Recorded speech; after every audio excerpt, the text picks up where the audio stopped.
2 Samuel chapter 3. Now there was a long war between the house of Saul and the house of David. But David waxed stronger and stronger, and the house of Saul waxed weaker and weaker. And unto David were sons born in Hebron, and his firstborn was Amnon of Ahinoam the Jezreelitess, and his second Chileab of Abigail the wife of Nabal the Carmelite, and the third Absalom the son of Maacah the daughter of the Talmai king of Geshur, and the fourth Adonijah the son of Haggith, and the fifth Shephatiah the son of Abital, and the sixth Ithream by Eglah David's wife. These were born to David in Hebron.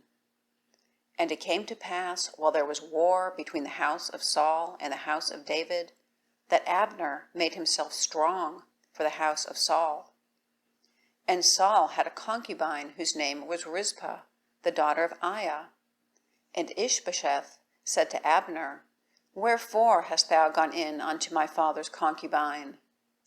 Then Abner was very wroth for the words of Ishbosheth, and said, Am I a dog's head, which against Judah do show kindness this day unto the house of Saul thy father, to his brethren and to his friends, and have not delivered thee into the hand of David, that thou chargest me today with a fault concerning this woman? So do God to Abner, and more also, except as the Lord hath sworn to David, even so I do to him, to translate the kingdom from the house of Saul, and to set up the throne of David over Israel and over Judah, from Dan even to Beersheba. And he could not answer Abner a word again, because he feared him. And Abner sent messengers to David on his behalf, saying, Whose is the land? Saying also, Make thy league with me, and behold, my hand shall be with thee, to bring about all Israel unto thee. And he said, Well, I will make a league with thee, but one thing I require of thee, that is, thou shalt not see my face, except thou first bring Michal, Saul's daughter, when thou comest to see my face. And David sent messengers to Ishbosheth, Saul's son, saying, Deliver me my wife Michal, which I espoused to me for 100 foreskins of the Philistines. And Ishbosheth sent and took her from her husband, even from Phaltiel, the son of Laish. And her husband went with her along, weeping behind her, to Bahurim. Then said Abner unto him, Go, return. And he returned. And Abner had communication with the elders of Israel, saying, Ye sought for David in times past to be king over you. Now then do it, for the Lord hath spoken of David, saying, By the hand of my servant David I will save my people Israel out of the hand of the Philistines, and out of the hand of all their enemies. And Abner also spake in the ears of Benjamin. And Abner went also to speak in the ears of David in Hebron, all that seemed good to Israel, and that seemed good to the whole house of Benjamin. So Abner came to David to Hebron, and 20 men with him, and David made Abner and the men that were with him a feast. And Abner said unto David, I will arise and go, and will gather all Israel unto my lord the king, that they may make a league with thee, and that thou mayest reign over all that thine heart desireth. And David sent Abner away, and he went in peace. And behold, the servants of David and Joab came from pursuing a troop, and brought in a great spoil with them. But Abner was not with David in Hebron, for he had sent him away, and he was gone in peace. When Joab and all the host that was with him were come, they told Joab, saying, Abner the son of Ner came to the king, and he hath sent him away, and he is gone in peace. Then Joab came to the king and said, What hast thou done? Behold, Abner came unto thee. Why is it that thou hast sent him away, and he is quite gone?